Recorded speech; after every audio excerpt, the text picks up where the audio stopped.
Hello everyone. मैं दिलीप चेनानी आपका हार्दिक स्वागत करता हूं ज्ञान सागर क्लासेस में। तो जैसा आज 13 दिसंबर आप लोगों का पेपर कंप्लीट हुआ है, paper 1 and paper 2 CMA foundation का। तो मैं आप लोगों के लिए लेकर के आया हूं आके paper number 2 financial and cost accounting के पेपर का सॉल्यूशन। जी हाँ, सही सुना। जैसे ही आप लोग पेपर नंबर 3 एंड 4 कंप्लीट करके निकलेंगे, वैसे ही आपको मिल जाएगा पूरा का पूरा पेपर नंबर 1 एंड 2 का solution. Right.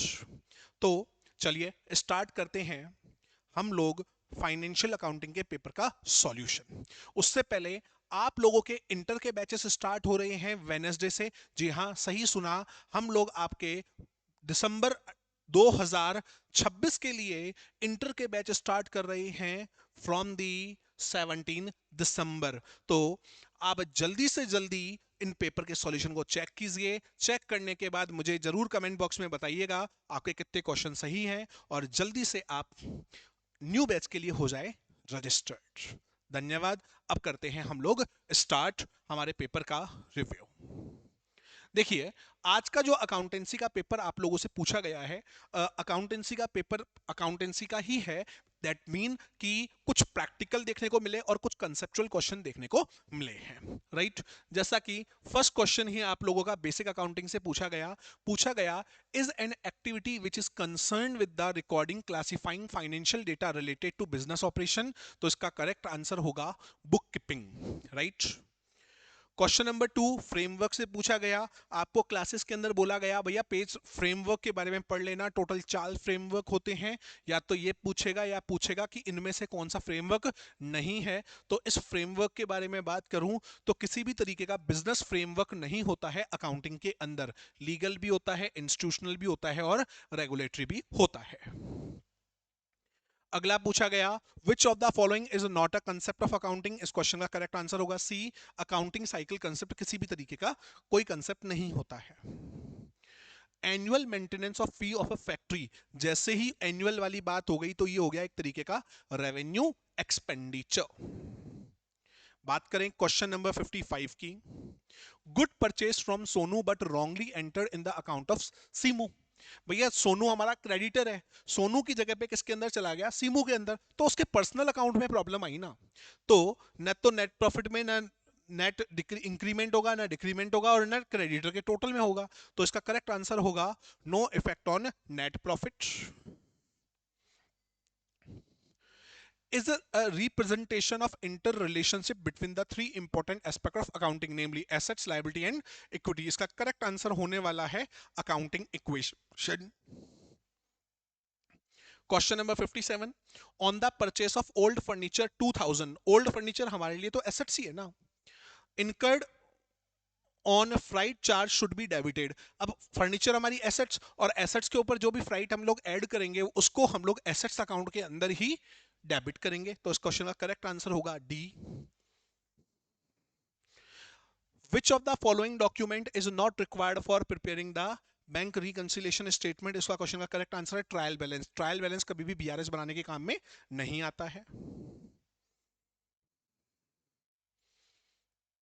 Which of the following is not correct, just a second. Which of the following is not correct, answer है debit all the incomes credit all the expenses. Debit expense होते हैं, credit incomes होती हैं। बात करूं question number 60 की, purchase book record करती है केवल क्रेडिट परचेस ऑफ गुड्स को। तो इस क्वेश्चन का करेक्ट आंसर होगा D, credit purchase of goods only. Question number 61, equipment sold on credit basis. Equipment होती है हमारी एसेट्स, और एसेट्स को जब भी क्रेडिट पे सेल किया जाता है तो उसको हमेशा दिखाते हैं जनरल जनरल के अंदर। Question number 62, which of the following assets is considered to be non depreciable. इसका आंसर होगा लैंड।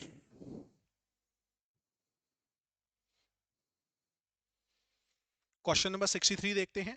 ओवरऑल पेपर देखा जाए तो काफी इजी पेपर आपसे पूछा गया है।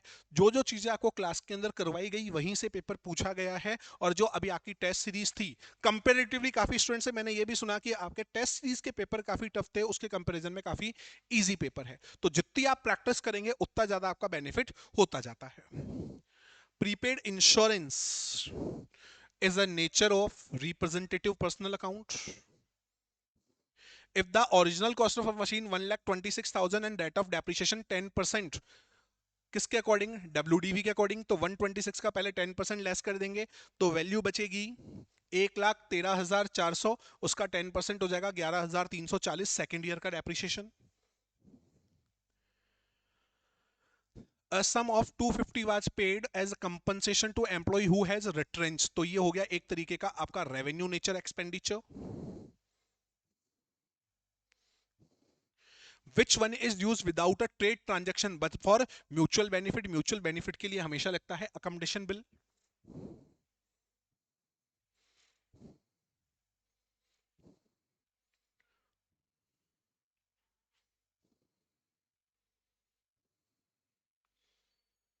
क्वेश्चन नंबर 67 प्रैक्टिकल है, कंसाइनमेंट से काफी अच्छा क्वेश्चन है। D of the Darjeeling sent 10,000 kg of tea costing 200 per kg. D incurred freight 36,000 and transit insurance 24,000. During the transit 200 kg of tea were lost, तो उसी की वैल्यू निकालनी है। अगर मैं टोटल कॉस्ट की बात करूं तो टोटल कॉस्ट हो गया 10,000 इंटू 200 20 लाख, प्लस करूंगा कंसाइनर के एक्सपेंसेस 60,000 को, तो टोटल कॉस्ट हो गई 20 लाख 60,000। ये कॉस्ट है 10,000 केजी की और हमारा लॉस हुआ है 200 केजी का, मल्टीप्लाई बाय 200। तो इस क्वेश्चन का करेक्ट आंसर आपका होने वाला है डी, 41,200। राइट, आगे बढ़ते हैं।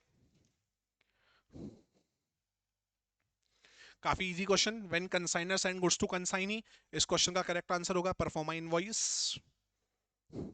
Which of the following account debited by the consignee on the receipt of goods? None of the above। बोला था तीन क्वेश्चन आएंगे, एक प्रैक्टिकल या तो अनसोल्ड स्टॉक का या फिर एबनॉर्मल लॉस का, बाकी थ्योरी। थ्योरी के क्वेश्चन आप लोग देख सकते हैं कितने इजी से पूछे गए हैं। अगेन सेम जॉइंट वेंचर में एक थ्योरी एक प्रैक्टिकल पूछा गया है। A joint venture with B purchase goods costing 5 lakh, तो डेबिट साइड में हम लोग दिखाएंगे 5 lakh rupee. B sold 80% of goods for 6,25,000, तो क्रेडिट में चला गया 6,25,000। बैलेंस ऑफ द गुड्स 80% गया, बाकी बैलेंस कितना बचा 20%, were taken over by B at cost less than 20%। तो 5 लाख का 20% होता है 1 लाख। 1 लाख को आपने कितने परसेंट लेस पे लिया, 20% लेस पे, तो आपने कितने में लिया 80,000 में। यहाँ का टोटल 7 लाख 5, यहाँ का टोटल 5 लाख, तो प्रॉफिट कितने का होगा 2 लाख 5,000। बहुत ही इजी और बेसिक क्वेश्चन पूछा गया, ज्वाइंट वेंचर का प्रैक्टिकल भी है।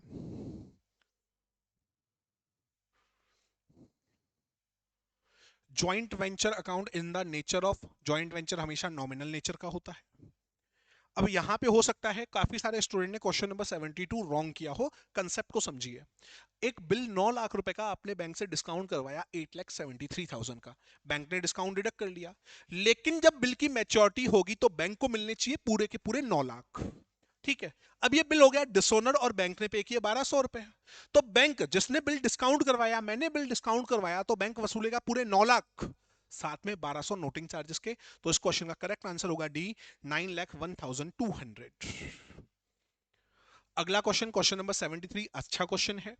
D of Delhi send out certain goods to K of Kolkata at cost plus 25%, half मतलब 50% of the goods received by K is sold at 3,52,000 at 10% above invoice price। मतलब आपने जो 50% goods बेचा है वो 3,52,000 है, इसके अंदर 10% प्रॉफिट इंक्लूडेड है। मतलब अगर मैं इसका इनवॉइस प्राइस निकालूं तो इसके अंदर मैं डिवाइड दूंगा 110% का, तो इसका इनवॉइस प्राइस आएगा 3,20,000 और ये गुड्स कितना है 50%। तो अगर मैं 100% गुड्स की बात करूंगा तो 100% गुड्स की इनवॉइस वैल्यू हो जाएगी 6,40,000। तो इस क्वेश्चन का करेक्ट आंसर होगा डी, 6,40,000। बेसिक क्वेश्चन पूछा गया है, ओपनिंग कैपिटल आपको दे रखी है, ड्राइंग्स दे रखी है, क्लोजिंग कैपिटल दे रखी है और आपसे पूछा गया है प्रॉफिट। तो इस क्वेश्चन का करेक्ट आंसर होने वाला है सी, 7 लाख रुपए। 14 लाख में से 3 लाख गए तो 11 लाख और 18 में से 11 गए तो आपका आंसर आएगा 7 लाख रुपए। At the end of accounting year all the nominal account are transfer to, trading में भी जाते हैं और पी एंड एल में भी जाते हैं, करेक्ट आंसर होगा सी। 76 under the performance approach marshalling. Marshalling के परफॉर्मेंस की बात करें तो पहले फिक्स एसेट्स को दिखाया जाता है, बाद में करंट एसेट्स को दिखाया जाता है, तो आंसर होगा B. The manufacturing account is prepared to ascertain the cost of goods manufactured. Fixed assets are disclosed in the balance sheet. Original cost less depreciation till date. काफी स्टूडेंट ऐसा भी कर सकते हैं, original cost market value which ever is lower. बिल्कुल नहीं, वो inventory के लिए होता है। फिक्स एसेट्स के लिए ओरिजिनल कॉस्ट लेस डेप्रिसिएशन एकदम करेक्ट आंसर है।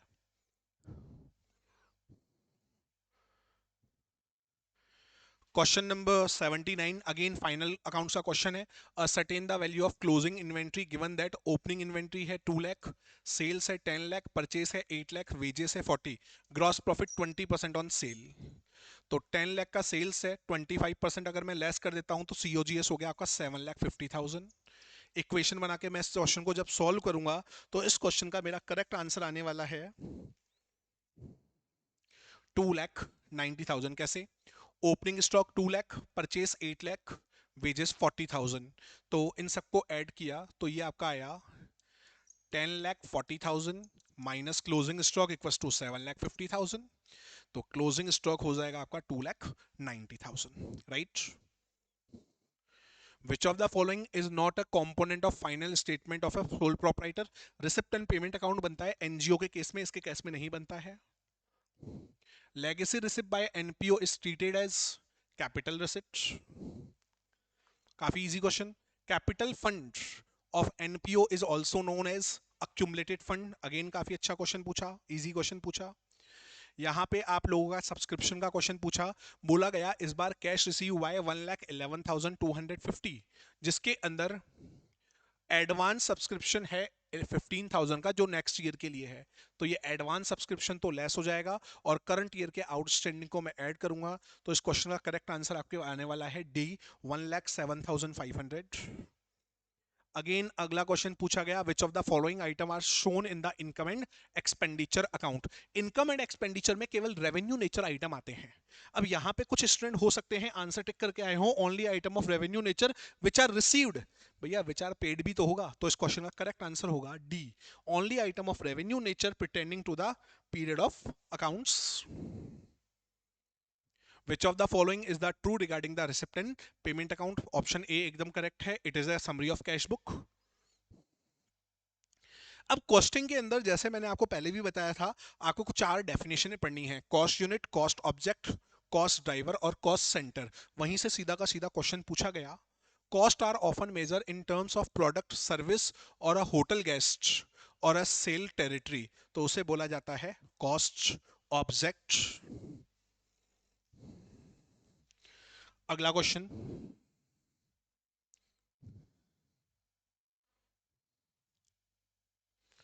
In India which of the following formulate the cost accounting standard. अब यहां पर कुछ स्टूडेंट ने टिक किया है the institute of cost account India और एक है कॉस्ट अकाउंटिंग स्टैंडर्ड बोर्ड। मैं बताऊं the institute of cost accountant of India एक कमिटी बनाता है, कॉस्ट अकाउंटिंग स्टैंडर्ड बोर्ड फिर वो कॉस्ट अकाउंटिंग स्टैंडर्ड्स को फॉर्मुलेट करता है, right. Question number 88, which method of costing is appropriate for college. College के अंदर सर्विस कॉस्टिंग बोल लीजिए या फिर बोल लीजिए operating costing. The process of assigning a whole item of cost or revenue to a single cost unit center account at a period of a time. The process of assigning whole item of a cost, एक ही जगह पे उसको हम लोग हमेशा बोलते हैं directly allot करना, allocation. Are also called irrecoverable cost, तो संक कॉस्ट हमेशा इरिकवरेबल कॉस्ट का पार्ट होती है। Indirect material cost is a part of work overhead, work overhead का मतलब हो गया factory cost, factory overheads. In which year cost audit introduce under the Indian companies act. देखिए Indian company act cost audit की बात करें 1958, लेकिन जो बात की जाए इंडिया के अंदर कंपनीज एक्ट की जब बात की जाए तो कंपनीज एक्ट के अकॉर्डिंग इस क्वेश्चन का करेक्ट आंसर आपको होने वाला है बी, 1968 के अंदर कॉस्ट ऑडिट को मैंडेटरी कर दिया गया था। From the following data of a factory ascertain the prime cost. जब प्राइम कॉस्ट की बात होती है तो हम लोग लेते हैं direct material, direct labour plus direct expenses. Direct material है 120, डायरेक्ट लेबर है 20। फैक्ट्री ओवरहेड काम नहीं आएंगे, नीचे बोल रखा है 50% ऑफ डायरेक्ट लेबर, क्या चार्जेबल एक्सपेंसेस, ये हो गए डायरेक्ट एक्सपेंसेस। तो जो ये 20,000 है, 20,000 का 50% हो गया 10,000, तो 120 प्लस 20 प्लस 10, आंसर आएगा आपका इस क्वेश्चन का 1,50,000। काफी इजी क्वेश्चन अगेन पूछा गया आप लोगों से। Which of the following is an example of cost driver? Ton kilometre cost unit है, पैसेंजर माइल कॉस्ट यूनिट है, per bed day cost unit है, सेटअप आवर्स है कॉस्ट ड्राइवर, जिसके अंदर मशीन के आवर्स को हम लोग कॉस्ट के अकॉर्डिंग डिस्ट्रीब्यूट करते हैं।